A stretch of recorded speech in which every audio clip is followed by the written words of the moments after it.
Hello friends, मेरा नाम है राहुल चौहान। फिल्मी फैंस क्लब में आप सभी का स्वागत है। और आज मैं करने वाला हूँ गीता गोविंदम मूवी को एक्सप्लेन। मूवी एक्सप्लेन करने से पहले मैं आपको बता दूं कि जैसे आपने थंबनेल में देखा, ये मूवी सिर्फ 5 करोड़ की बजट में बनी है और इसने बॉक्स ऑफिस में 130 करोड़ की कमाई की है। इसी से आप समझ सकते हैं कि मूवी कितनी ब्लॉकबस्टर हिट रही है और ऑडियंस का रिस्पॉन्स भी बहुत ही ज़्यादा इस मूवी पे अच्छा आया है। अगर आपने मूवी नहीं देखा है तो मेरे वीडियो को एंड तक देखें। मैं मूवी एक्सप्लेन करूंगा और अब आप समझ जाओगे कि इस मूवी में आखिर चल क्या रहा है। तो चलिए वीडियो को स्टार्ट करते हैं।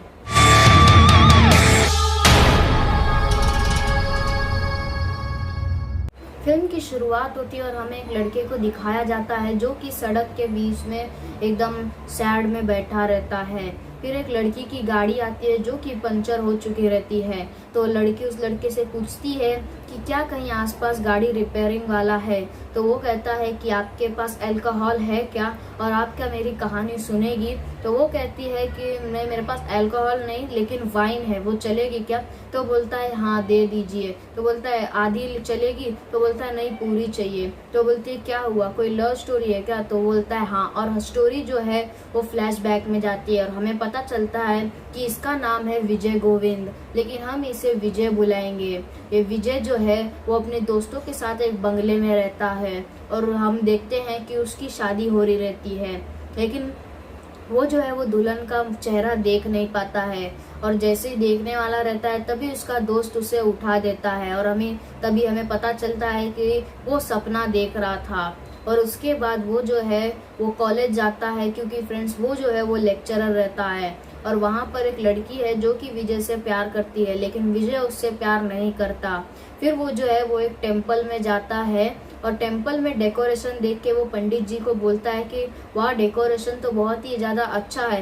तो पंडित जी कहते हैं कि हाँ, ये डेकोरेशन हमने नहीं, उस लड़की ने किया है, उसकी मन्नत पूरी हो गई थी इसीलिए। और फिर जैसे ही वो उस लड़की को देखता है, फिर सपने में जो उसको लड़की आई थी उसका चेहरा उसे दिख जाता है और अपने दोस्तों को कहता है कि ये वही लड़की है जो मेरे सपने में आई थी। तो लड़के लोग बोलते हैं कि सपना कभी सच नहीं होता। वो कहता है कि सच होगा। और फिर वो जो है उससे पूछता है कि कहीं उसकी शादी वादी तो नहीं हो चुकी है। और जब वो उससे पूछता है तो उसे पता चलता है नहीं, उसकी शादी नहीं हुई है। फिर उसको जो है वो कॉल आता है और उसे पता चलता है कि उसकी बहन का एंगेजमेंट हो रहा है और इसीलिए वो जो है वो काकीनाडा जाने के लिए तैयार हो जाता है। फिर वो एक बस में जाता है। जब वो बस में चढ़ता है तब वो देखता है कि उसी बस में वही लड़की है जो कि उसको मंदिर में मिली थी और उसकी सीट उसके बाजू में ही थी, इसीलिए वो आके उसके बाजू में बैठ जाती है। फिर वो अपने दोस्त को कॉल करता है और बताता है कि वो लड़की मेरे बाजू में बैठी है। तो उसका जो दोस्त रहता है वो ड्रिंक किया रहता है, इसीलिए वो जो है उसको गलत गलत टिप्स देता है, लेकिन वो ये सब नहीं करता है। जो उसका दोस्त रहता है उसे किस करने को बोलता है, लेकिन विजय अच्छे परिवार का रहता है इसलिए वो ऐसा नहीं करता। वो बस सोचता है कि इतना बड़ा बस में हम लोगों ने ट्रिप किया, एक सेल्फी तो हो जाए। और वो जो गीता रहती है वो सोई रहती है और जब वो उसके साथ सेल्फी लेता है तब बाय चांस बस जो है वो स्टॉप हो जाती है, उसका ब्रेक लग जाता है और गलती से विजय जो है उसे किस कर लेता है और फोटो खींच लेता है। और गीता जो है वो गलत समझने लग जाती है और विजय को एक चाटा मारती है और अपने भैया को कॉल करती है। और कॉल करने के बाद बताती है कि एक लड़का है जिसने मेरे साथ मिसबिहेव किया है।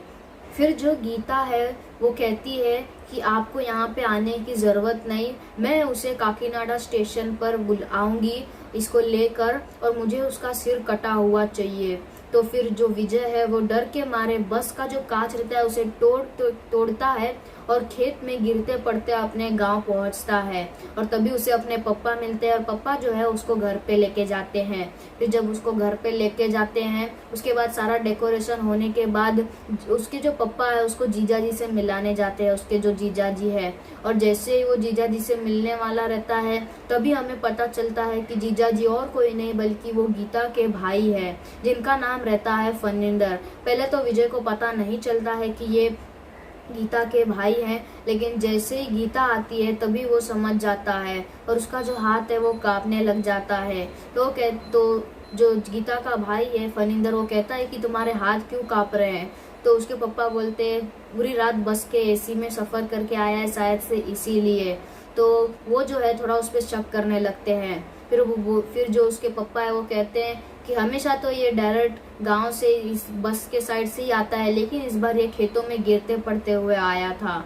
तो जो उसका गीता का भाई है वो शक करने लगता है। तभी जो फनिंदर का जो एक दोस्त रहता है पुलिस वाला, वो विजय को पकड़ने आने वाला रहता है। लेकिन तभी गीता के जो पापा रहते हैं वो उस पुलिस वाले को रोकते हैं। और जब तभी विजय के पापा पूछते हैं कि क्या हुआ, तो जो गीता के पापा रहते हैं वो कुछ बोलते हैं कि गीता के साथ ऐसा ऐसा किसी ने मिसबिहेव किया था और ये लोग जो है विजय पे शक कर रहे हैं। तो उसके पापा बोलते हैं कि ऐसा हो ही नहीं सकता, मैंने अपने बेटे को अच्छाई और बुराई में फर्क समझा कर पाला है, और अगर तब भी इसने ऐसा किया है तो वो मेरा मरा हुआ मुंह देखेगा।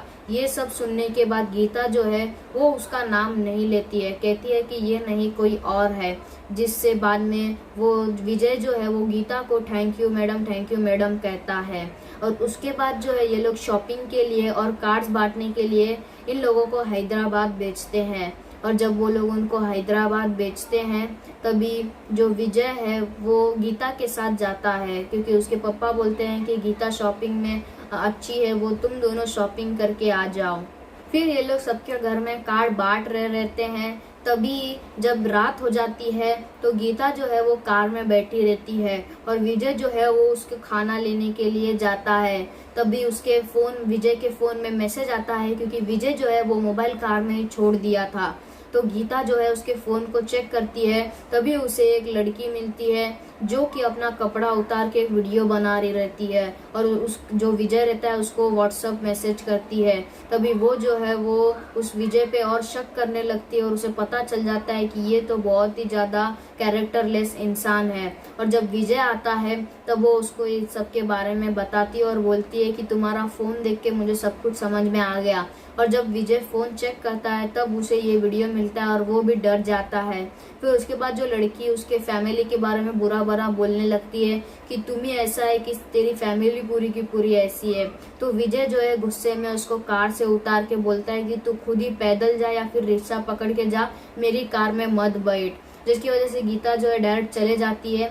तभी उसका जो भाई है, मतलब गीता का जो भाई है, उसका एक दोस्त रहता है जो कि उसको ताने मारता है कि पूरे के पूरे शहर को पता चल चुका है कि तेरी बहन को ऐसा ऐसा किया था और तू कुछ भी नहीं कर पा रहा है। जिसकी वजह से जो उसका भाई फनिंदर रहता है वो कल हैदराबाद आने वाला रहता है।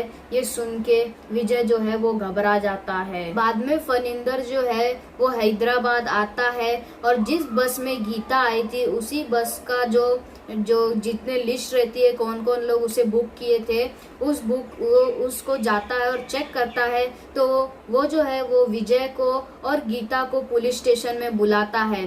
पहले विजय समझ जाता है कि शायद से गीता ने बता दिया है और वो लोग मुझे अंदर मार डालेंगे, पर जैसे ही वो पुलिस स्टेशन के अंदर आता है तो उसे पता चलता है कि उसका फ्रेंड जो है उसको पुलिस वाले लोग मार रहे हैं। और उसको बाद में फ्लैशबैक हमें पता चलता है कि इसका जो दोस्त रहता है इसने अपने नाम से टिकट बुक कराया था।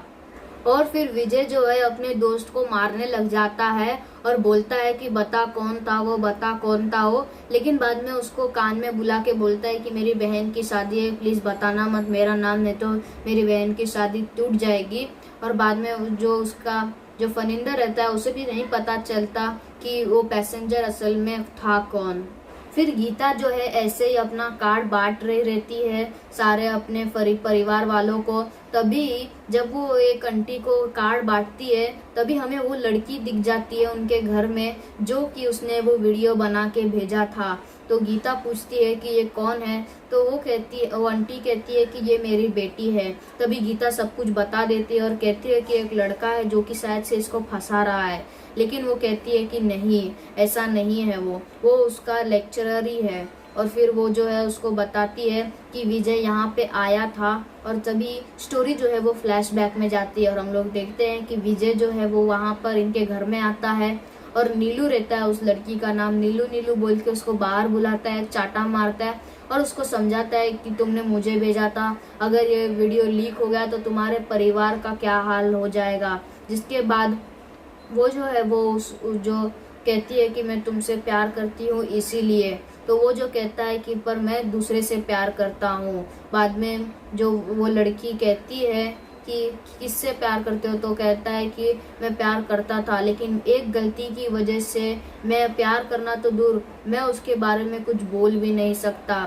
जिसके बाद जो यहाँ पे हम लोग फ्लैशबैक ख़त्म होता है और वापस से हम लोग उसी समय में आ जाते हैं जहाँ पे आंटी बोल रही रहती है कि मैं उसको बोलने वाली थी कि तुम मेरी बेटी से शादी कर लो, लेकिन उसने कहा कि वो दूसरे से प्यार करता है, इसीलिए मैंने उससे नहीं बोला कुछ भी। तो फिर जो गीता रहती है उसको ये सब पता चलने के बाद उसे पता चल जाता है कि ये असली में अच्छा इंसान है, कोई बुरा इंसान नहीं है। तो वो जो है गीता वो विजय से प्यार करने लग जाती है। और फिर अभी सब कुछ अच्छा चल ही रहा रहता है कि तभी गीता के दादाजी को हार्ट अटैक आ जाता है, जिसकी वजह से उनकी जो दादी है वो समझती है कि अभी दादाजी नहीं बचेंगे, इसीलिए वो अपने पोते के साथ पोती की भी शादी कराना चाहती है। लेकिन सब लोग जो है वो हैरान हो जाते हैं क्योंकि इतनी जल्दी अभी कौन ढूंढेगा, और गीता को पता भी नहीं है गीता किससे प्यार करती है। बाद में गीता का जो भाई है वो कहता है कि विजय है ना वो अच्छा है, हम लोग गीता से उसकी शादी करा देते हैं, जिसमें सारे लोग हाँ कह देते हैं और गीता भी खुश हो जाती है और वो भी हाँ कह देती है।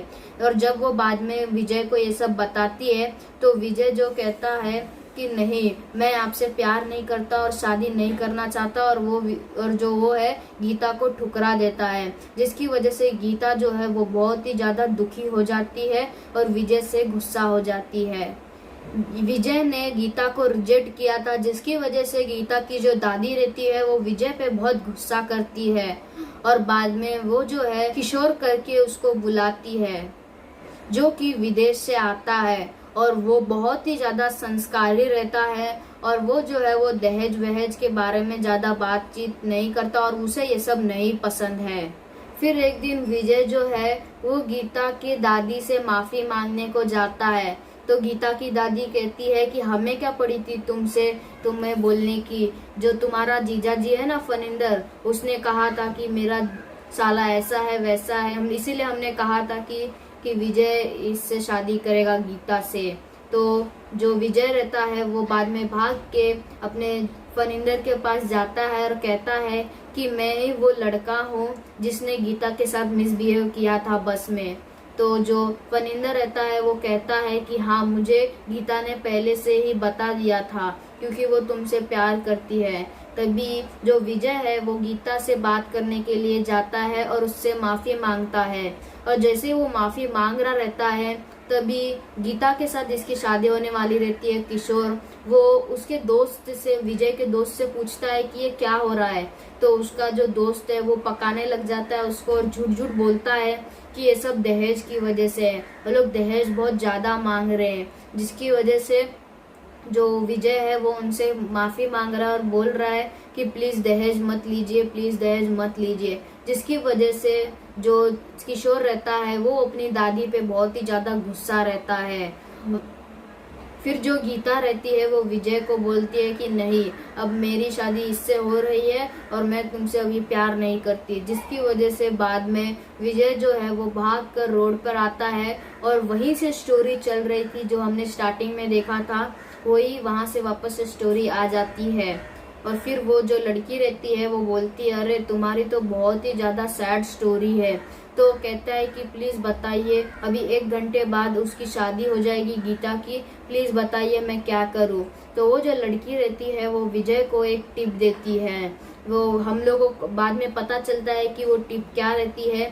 तभी विजय जो है वो भाग के अपने जीजा जी के पास जाता है और दोनों की शादी हो रही रहती है, गीता की और उसकी बहन की शादी हो ही रहती है कि तभी वो जो है वो कहता है कि जीजा जी खड़े होइए और उनके पैर के पीछे नीचे गिर जाता है और उनसे माफी मांगने लग जाता है कि प्लीज प्लीज आपकी बहन से मेरी शादी करा दीजिए, प्लीज आपकी बहन से मेरी शादी करा दीजिए। जिसकी वजह से बाद में जो किशोर रहता है वो फिर उसके दोस्त से पूछता है कि क्या हुआ।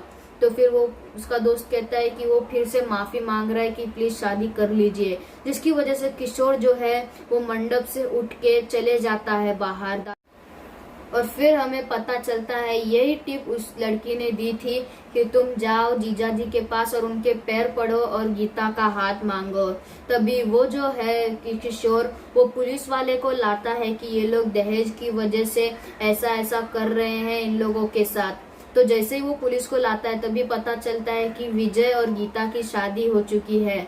तो बाद में वो उसके दोस्त से पूछता है कि ये क्या हो रहा है, तो कहता है कि एंड टाइम पे इन लोगों ने बोला ठीक है अगर तुम दहेज नहीं दे सकते तो हमारी बेटी से शादी कर लो बिना दहेज के। तो तब वो बोलता है कि कितने चीप लोग हैं तुम लोग, और यहीं पे ये जो स्टोरी है एंड हो जाती है। तो अब मैं आपको बताता हूँ कि इस फिल्म के जो मेन लोग हैं, जिन जिन लोगों की वजह से यह फिल्म खास बनी है, उनके नाम। डायरेक्टर और राइटर है परशुराम, और स्टारिंग है विजय देवरकोंडा और रश्मिका मंडाना। फिर म्यूजिक दिया है गोपी सुंदर ने, और प्रोड्यूसर है अल्लू अरविंद और बन्नी वास। सिनेमेटोग्राफी किया है एस मणिकंडन ने। एडिटेड बाय मरथांड के वेंकटेश। अगर आपको ये फिल्म एकदम अच्छे से देखनी है और डायलॉग के साथ, तो लिंक डिस्क्रिप्शन में दे दिया है मैंने इस मूवी का, आप जाके देख लीजिए। वीडियो अच्छी लगी तो लाइक कीजिए, शेयर कीजिए, और अगर आप मेरे चैनल पे नए हैं तो चैनल को सब्सक्राइब कीजिए। मिलता हूँ अगले अमेजिंग वीडियो के साथ, तब तक के लिए बाय बाय।